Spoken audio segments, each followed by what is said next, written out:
Ok.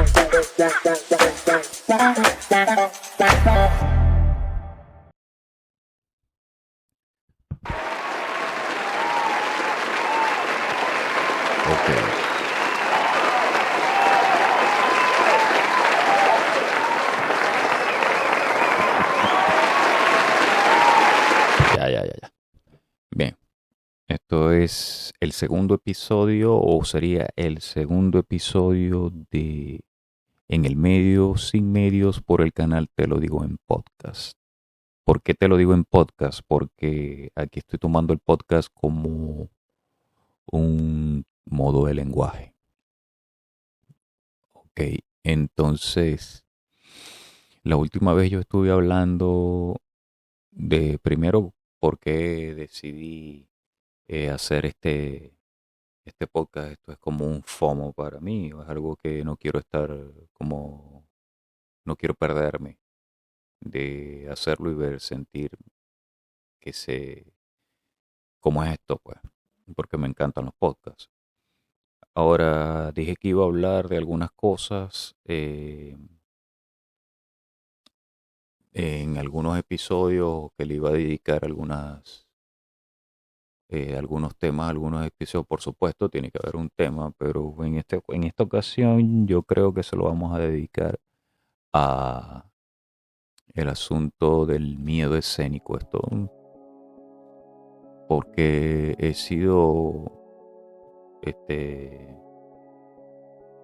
me ha tocado eh, vivir las malas pasadas que eso trae, porque en un momento, hubo una época de mi vida que eso era difícil conmigo, sobre todo menos de los 20 años, algo así. No estoy hablando de hace bastante.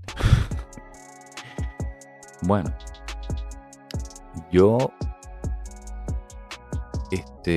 comenté que soy músico y que en una ocasión presenté un examen de guitarra y tuve una mala pasada, porque claro, uno se abruma por personalidades artística. Mi profesor era un excelente, o es un excelente guitarrista, y su maestro, todavía yo creo que aún más.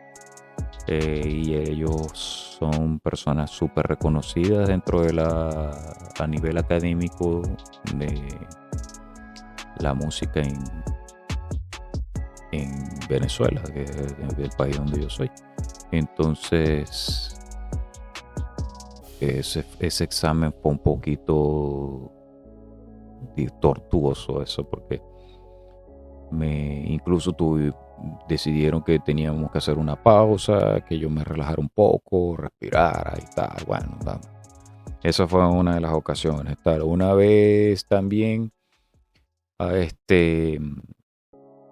cuando me tocó hacer el primer show, no fue mal, no fue malo en cuanto a eso, pero eso fue con la primera banda que formamos, mi hermano y unos amigos y yo. Ese primer show en realidad no fue un show, digámoslo así, fue en una casa, en una fiesta de cumpleaños, y fue muy atípico por eso, porque fue una casa, no fue algo que si ningún teatro, bar, cosas así. El segundo sí fue en un bar. No me sentí nada cómodo en el segundo, porque ya ahí me enfrentaba a otras cosas. Era más gente, había más gente que me conocía, muchos que estaban en lo mismo. Y bueno, estoy hablando de cosas así, como graneadas así con respecto pero wow, recuerdo que era un nerviosismo que tenía durante todo el día, una ansiedad, bueno, también hablé de que les dije que el primer episodio que hice era muy orgánico. Lo estaba haciendo directamente desde mi teléfono, que es esta cámara que estoy usando acá. Y ahora en esta que tengo aquí estoy usando una cámara que yo había pensado para hacer este tipo de cosas. No es una cámara ahí aficionada, no es algo tan profesional ni nada. No es una cámara costosísima ni nada, pero el asunto es hacer las cosas y atreverse. Y bueno, porque si uno se pone en las cosas también es para darle uso, no simplemente, o sea, si ya gastaste la energía, porque eso es lo que es el dinero, energía, pero no la malgaste.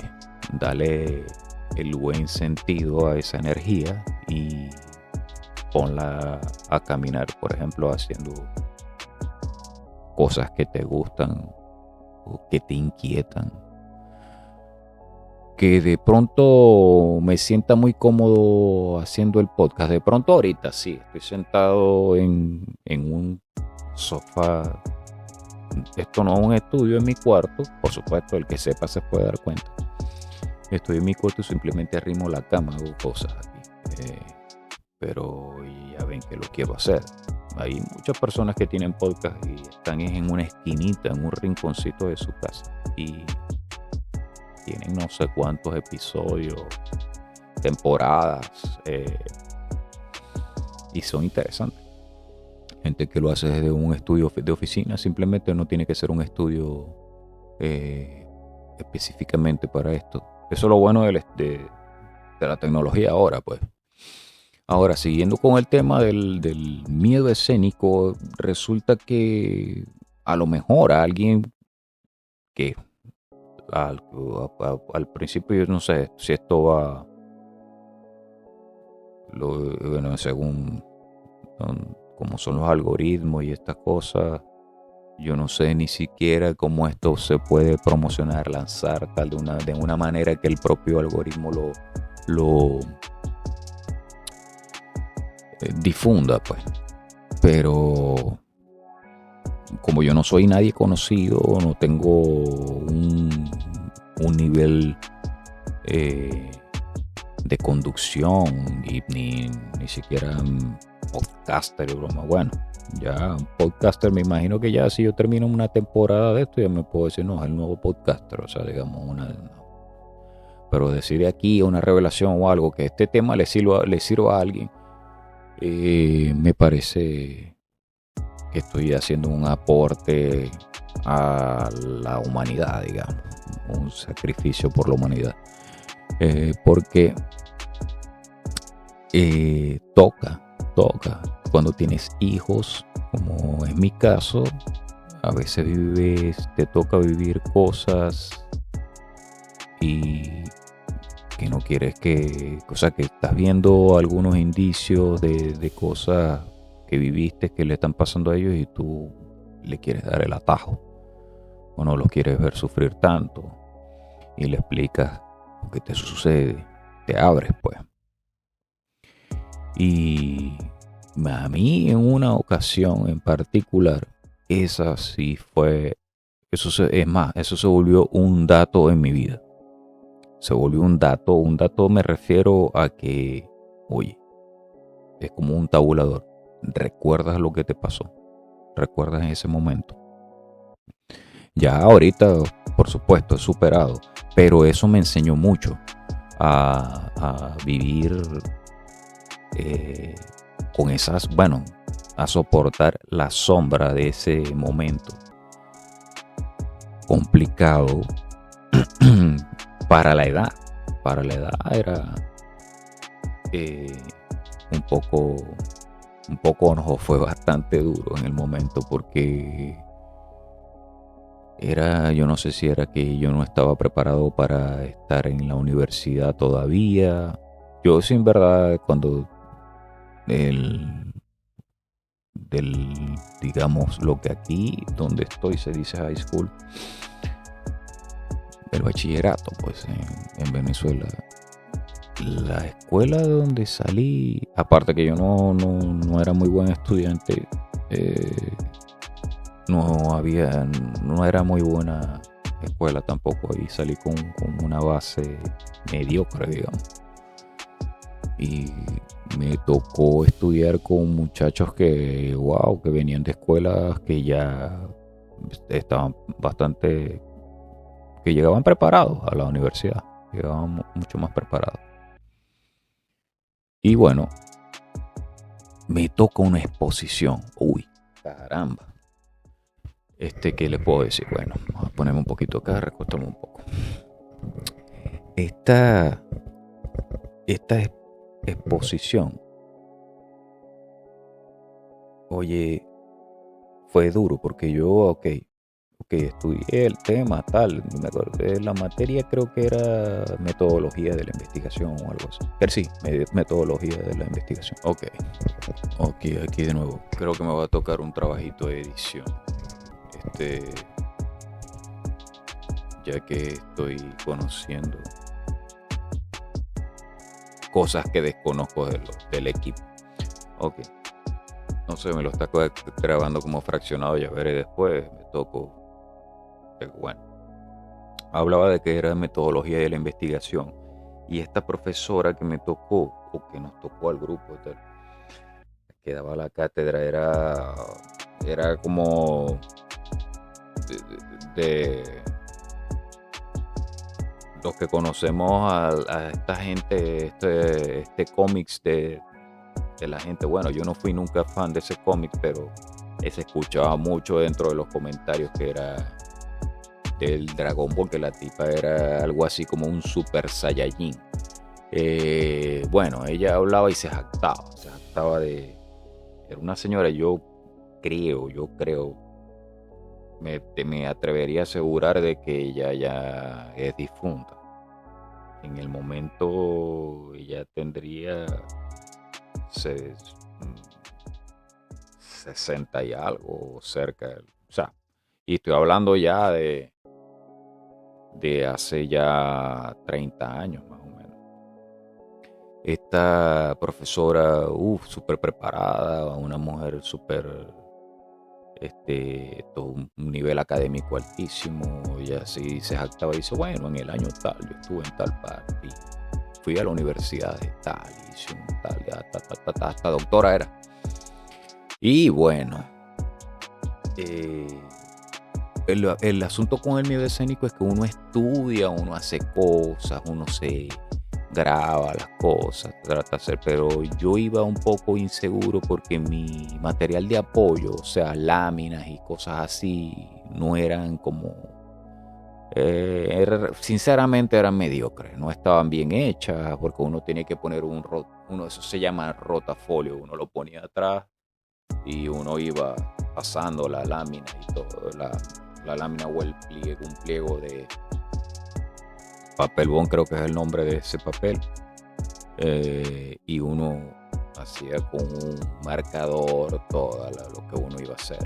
Pero uno tenía que hacer algo creativo. Entonces, como cosa rara, yo que era un procrastinador olímpico,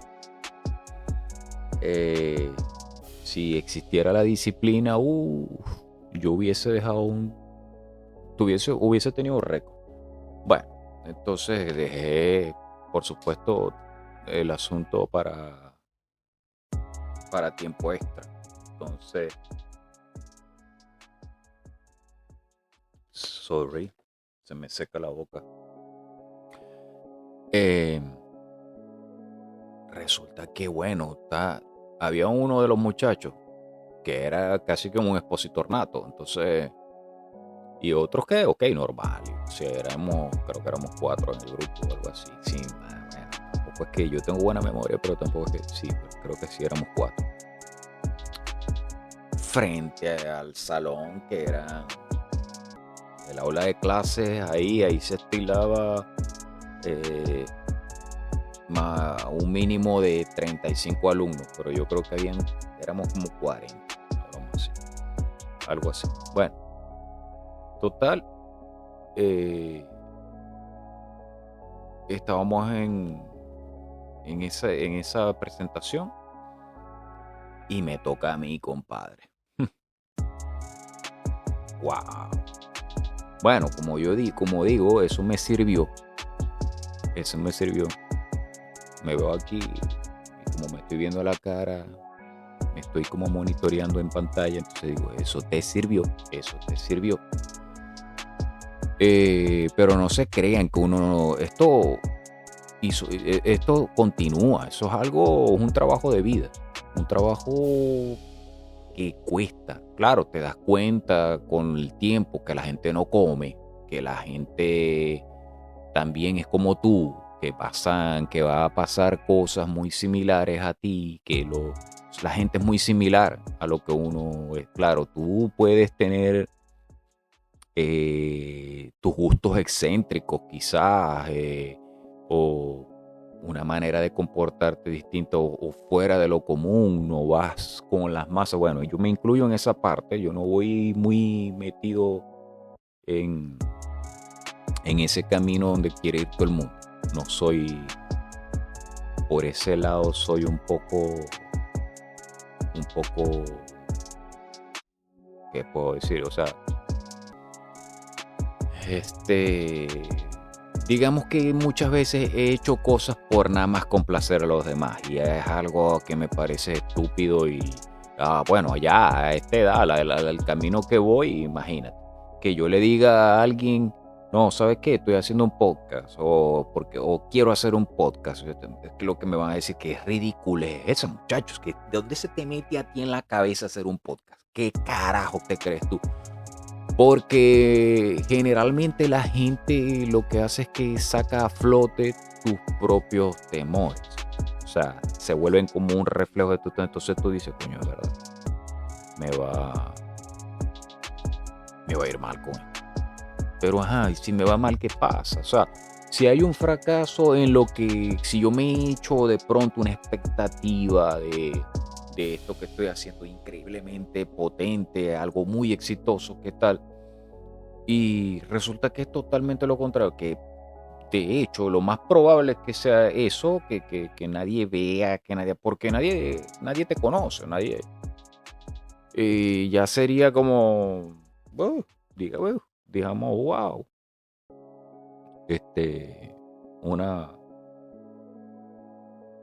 un chiripazo, pues.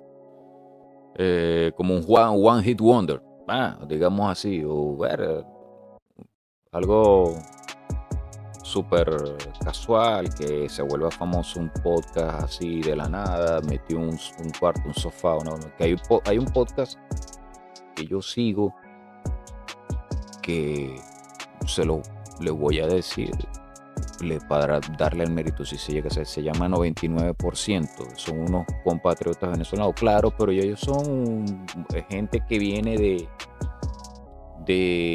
uno es músico, el otro y son comediantes también, hacen stand-up comedy, cosas así, que soy seguidor también de esa corriente, del stand-up comedy. No soy cómico, sí, o sea, digamos, yo tengo como mi delirio secreto con la comedia, porque me gusta hacer reír a la gente, me gusta, a pesar de que soy un tipo que soy más conocido por ser un tipo muy serio,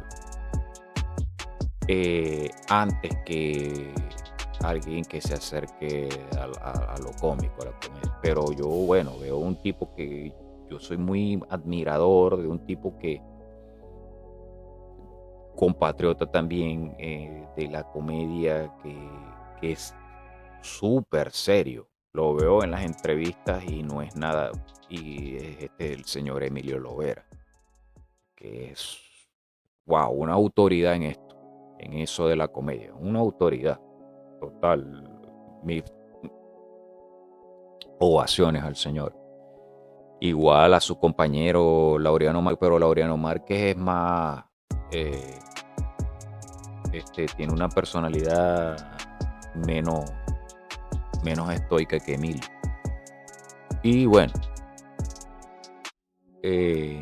continuando ahora con esta corriente de los venezolanos, de los comediantes nuevos venezolanos que van por un buen camino, tremenda senda están haciendo acá en los Estados Unidos, y se han hecho una reinvención en el rubro de social media. Bueno, que es un mérito con verse a alguien que, pongan que hay gente que no le guste la comedia de el que está el representante, pero es que no es esto no está hecho, eso no está hecho para que le guste a todo el mundo. Los chistes y la comedia tiene como ramificaciones. Entonces hay gente que cree que el stand-up no, pero el stand-up, ¿qué es eso? ¿Qué guachafa es eso? Y el stand-up me parece a mí como una forma súper honesta de expresar el conocimiento y el temple que tiene el comediante de soportar el camino, o sea, el tiempo en la presentación. Un, un show que te dura 1 hora, mientras antes de cuando tú lo hiciste como el guión o hablaste de la historia, se vuelve quizás para muchos una tortura. Si no ven reír, y hay comediantes que si no ven reír, que me imagino que eso es lo que provoca mucho nervio. Y bueno, hace como un nudo en el estómago el ver que tú estás hablando y dice, bueno, a mí me hacía reír. Se lo comenté a mí, a fulano, y lo hizo reír. Se lo comenté a Mengano y los hice reír. Mi esposa, mis hijas, quizás, quién sabe. Y a lo que andas ahí en pleno show, que te pagaron entrada y todo eso, y ves que la gente no se está riendo, debe ser algo que es bastante incómodo. Bueno, saliendo de esa parte, sigo con el cuento de la profesora. Y bueno, todos hacen la exposición y les sale. Es más, hubo uno que me dice, no estudié casi, pero el tipo era ese es el que digo que era un expositor nato, y dice, y la profesora hace desde esas que nosotros decimos era de esas de que, como nosotros decimos allá en Venezuela, era tremenda ladilla con esa vaina de decir, bueno, pero haz más interacción con los compañeros de tal. Pregúntales a ellos si tienen alguna inquietud o si tienen alguna pregunta. Y cuando me toca a mí hacer esa cosa, que tap, pop, pop, tap, ti, ti, ti, ti, ti, ti, y. Ay, Dios mío. No. Yo dije, yo creo que no nací para esto. Bueno, y resulta que, bueno, fíjense cómo son las cosas.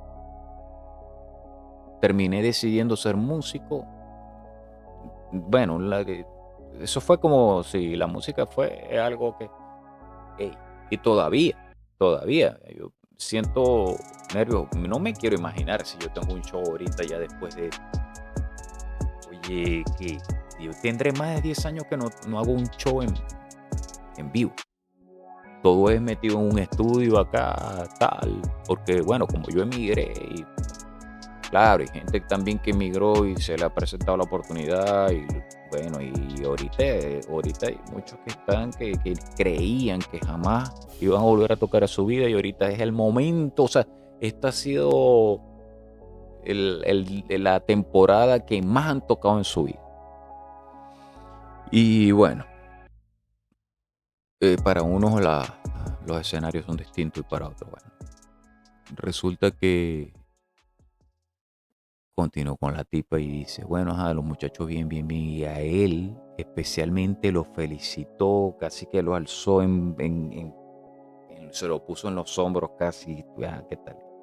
Y me dice a mí, mira, pero tu exposición, o sea, está muy incompleta. Tienes que apoyarte mejor, con un material mejor. Y tienes que ser como más ¿qué fue lo que dijo? No recuerdo, como más, tienes que tener más seguridad al hablar del tema, porque tú tienes que defender tu tema cuando te preguntan algo. Oye, yo no pongo nada en duda de lo que ella dice. O sea, por supuesto que es todo lo correcto. Lo que pasa es que la tipa no comprende que eso es un problema. O sea, no lo entendió. Ella no con todo esas máster y posgrados y doctorados que termina, hasta doctora, como dije. Y caramba, me dice a un carajito que yo era, que nota, o sea, por supuesto, si eres una profesional, debes haber de pronto, no sé, pareciera que nunca había visto a alguien que tuviera esa condición o ese problema, pues, o sea, y no allanó mejor el camino que decirme, porque déjame serte muy clara, tu exposición comparada con la de tus compañeros no sirve para nada. Y yo, wow, gracias. Duro, eso fue duro. Entonces yo me sentía por dentro. No, así. God, please, no. No. Otra vez. No, God, please, no. Oh. Eso era como tomarse un vaso entero de vinagre. Más o menos. Algo así se sentía. Yo, bueno, fui asumiendo esa derrota, ese fracaso.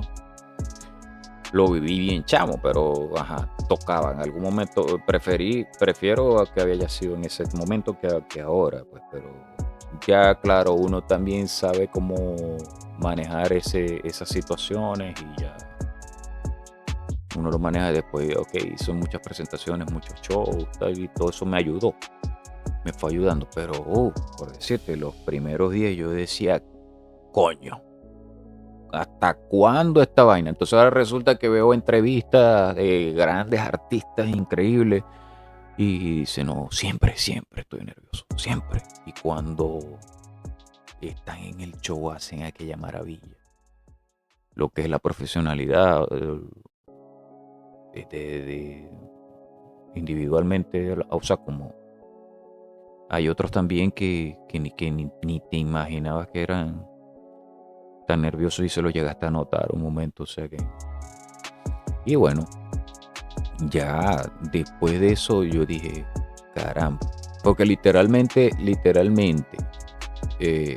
escuchen esto, barrió el suelo conmigo, fue algo y tal y cual, y después como que se dio un poco cuenta que fue como dura, muy dura, porque yo me imagino, o sea, quizás la señora, la profesora me vio como como mi hijo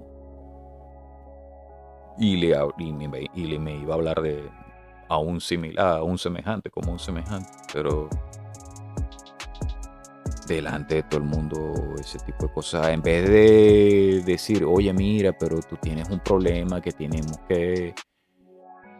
Yo no estoy diciendo que fuera suave conmigo, pero que tengas este es un problema que tenemos que resolver, digo yo, que te dijera, mira, relájate un poco, no, bueno, algo que ayudar al menos. Relájate un poco, tómalo con calma, respira, toma un poco de agua. ¿Qué pasó? Explícame, tuviste un problema con el material de apoyo, tal. Bueno, en fin, cualquier cosa que ayudara. Pero de eso que yo estoy pidiendo, que estoy diciendo que me gustaría que hubiese hecho conmigo, eso es lo que yo hago cuando detecto que una persona tiene esos problemas y que me dice, wow, que tengo demasiados nervios, y le explico, mira, yo sufrí, padecí mucho de esto. Mi hermano también, mi hermano fue un tipo súper tímido también, súper problemático con eso del miedo escénico, pero a él le tocó, yo creo que peor, porque él es un frontman, o sea, él es cantante. Y eso, o sea, él también decidió soltar eso muy joven. Cuando decidió presentarse, mostrar su talento y todo.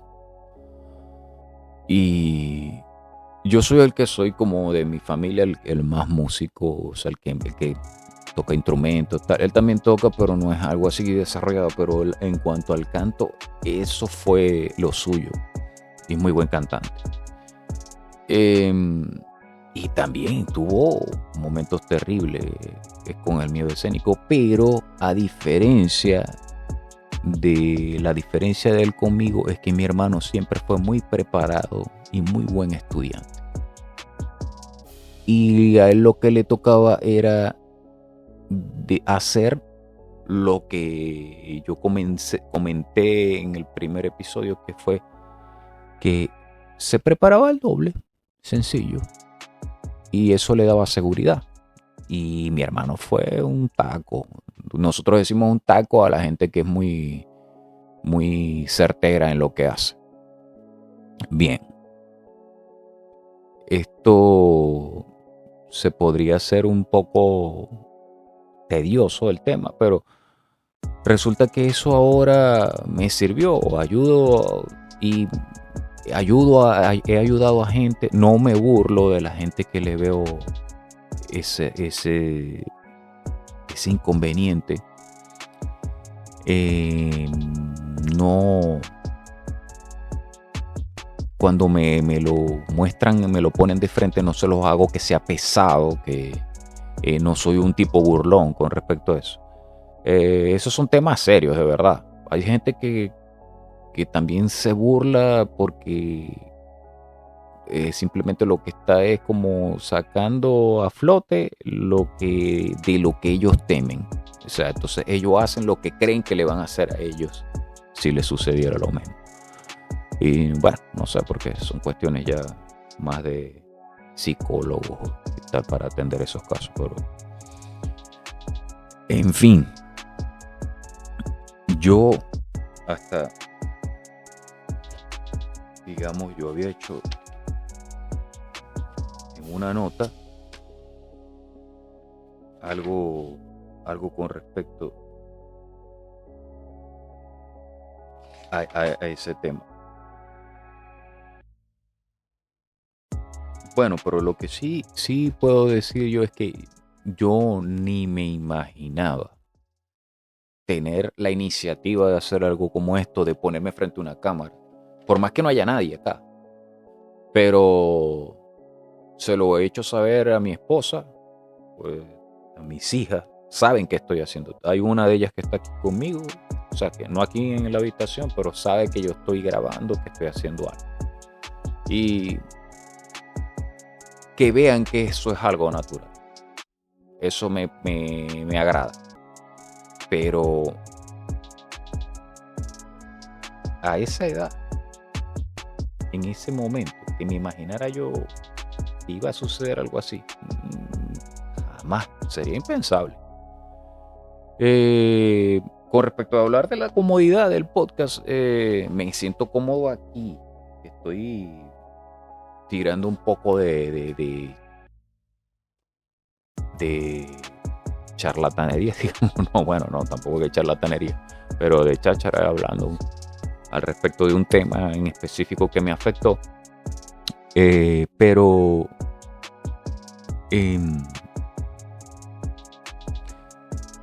esto quizás cuando yo haga una publicación de estos episodios es que yo pueda sentir la incomodidad, porque es la primera vez, no, creo que en un video, porque yo tengo un canal que es dedicado a la filosofía, que lo veo yo y a los que le pago para que lo vean.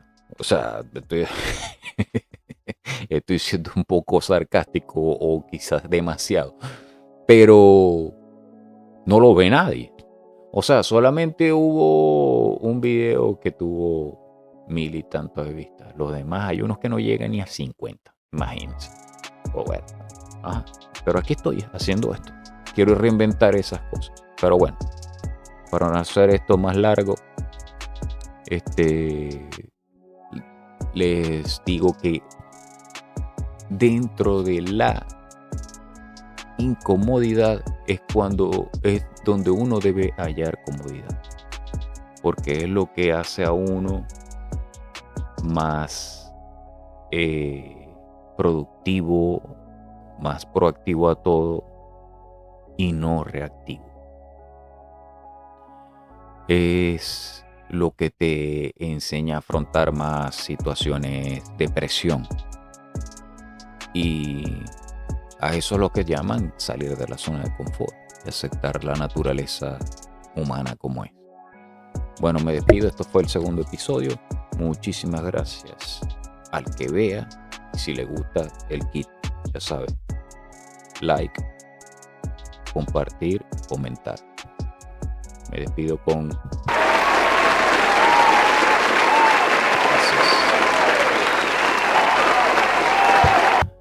Podría inventar cosas, incluso de comedia, que no soy, ya lo he dicho, pero me atrae mucho los sketches y todo eso referente. Total, dije que iba a hablar de lo que sea acá, quizás hago un chiste. Bueno, gracias por el tiempo. Goodbye. Chao.